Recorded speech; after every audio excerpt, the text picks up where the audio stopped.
Hello student, आज हम discuss करने जा रहे हैं जीके सिलेबस फॉर सैनिक स्कूल का topic number 13 experiment with water. इसके अंतर्गत हम ये देखेंगे कि कैसे जल में कोई वस्तु डूबती है या तैरती है या नीचे बैठ जाती है या आधा तैरती है। इन सबों के बीच का कारण क्या है। इसके संदर्भ में एक जानते हैं हम लोग बायोंसी फोर्स के बारे में, जिसे कि हिंदी में उत्प्लावन बल कहते हैं। जब भी पानी में कोई चीज़ गिरती है तो पानी को जगह देना पड़ता है, उसमें उस वस्तु के बराबर पानी हटकर साइड हो जाता है। इस हटे हुए पानी को ही हम डिस्प्लेस्ड वाटर कहते हैं।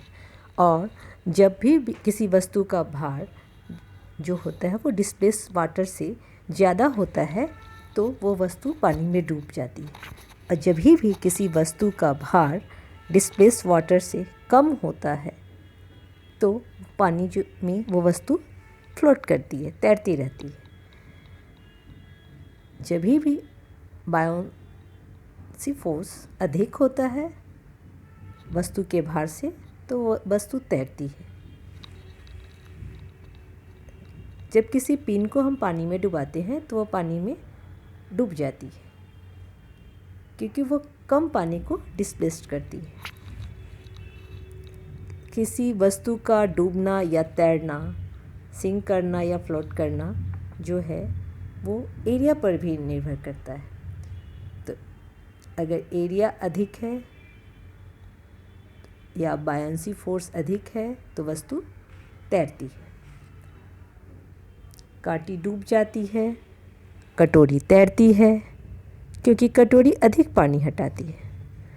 खाली बोतल तैरती है और भरी बोतल डूब जाती है क्योंकि उस भरी बोतल का भार अधिक है पानी के हटाने की तुलना में।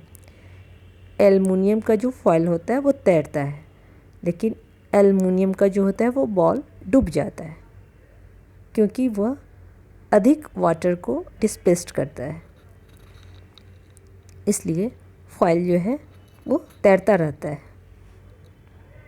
पानी में नमक डालने के बाद वह पानी में को घना कर देता है, इसलिए जब नींबू या अंडा उसमें तैरने लगता है अगर पानी में नमक को मिला दिया जाए तो। इसी संदर्भ में एक बहुत ही महत्वपूर्ण बिंदु है जिसे हम लोग डेड सी के नाम से जानते हैं। उसका पानी संसार में सबसे ज़्यादा खारा है। इसके कारण उसमें कोई भी वस्तु डालने पर वो डूबती नहीं बल्कि तैरने लगती है। उसका घनत्व 1 लीटर पानी में 300 ग्राम नमक के बराबर है। और इस डेड सी का लोकेशन अगर पूछा जाए तो हम बताएंगे कि यह डेड सी जो है वो जॉर्डन एवं इज़राइल के बीच पाया जाता है। पानी को जब हम गर्म करते हैं या चीनी को ज़ोर से हिलाते हैं या चीनी को पाउडर करते हैं, तीनों प्रकार से पानी जो है में चीनी घुल सकती है।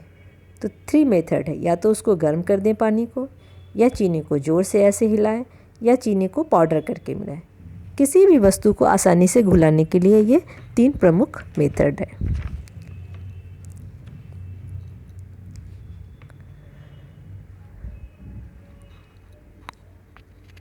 कुछ जो चीज़ें होती हैं वो जल में घुलनशील होती हैं, कुछ जो चीज़ें होती हैं जल में अघुलनशील होती हैं, और कुछ चीज़ें जल में तैरती हैं। तो जल में जो सॉल्युबल है वो है शहद, आटा, coffee powder, detergent, Disprin, ice, black salt, fruit juice आदि। जल में अघुलनशील जो है जैसे कि मड, वो नीचे बैठ जाता है। तैरता है जो चीज़ें वो पेपर है, बटर है, कॉटन है।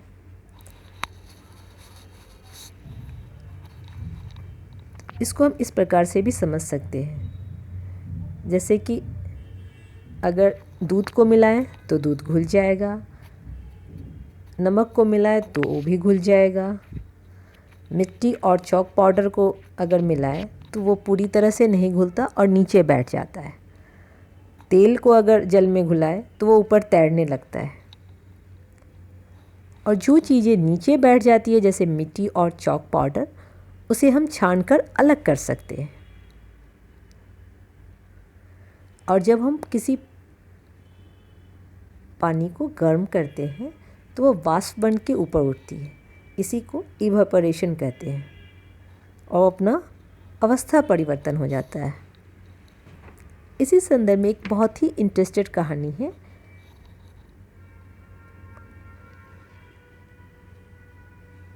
भारत में 1930 में हमारे father of nation Mahatma Gandhi ji ने दांडी मार्च किया था और नमक बनाया था। इसके लिए उन्होंने अहमदाबाद से दांडी तक सी शोर तक यात्रा की थी और ब्रिटिश कानून को तोड़ा था, क्योंकि नमक बहुत महंगा था उस समय और सरकार आम लोगों को नमक बनाने की इसकी इजाज़त नहीं देता था, और इसलिए गांधी जी ने समुद्र के पानी से नमक बनाया। तो आपको इसमें याद रखना है कि कब हुआ था ये घटना। तो 1930 में 1930, और कहाँ से हुआ था, तो अहमदाबाद से दांडी तक हुआ था। इसको दांडी मार्च कहते हैं।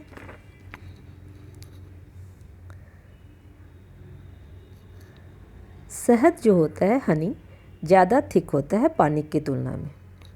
अगर ये क्वेश्चन है कि कौन ज़्यादा थिक है, तो हम ये जवाब देंगे।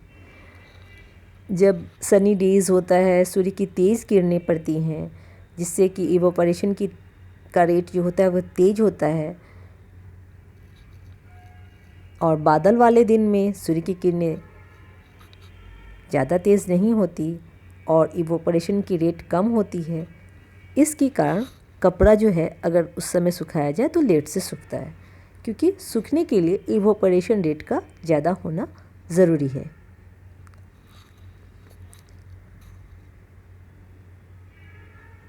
पानी शहद और तेल की तुलना में ज़्यादा थिन या पतला है, अतः वह तेज़ी से बहता है।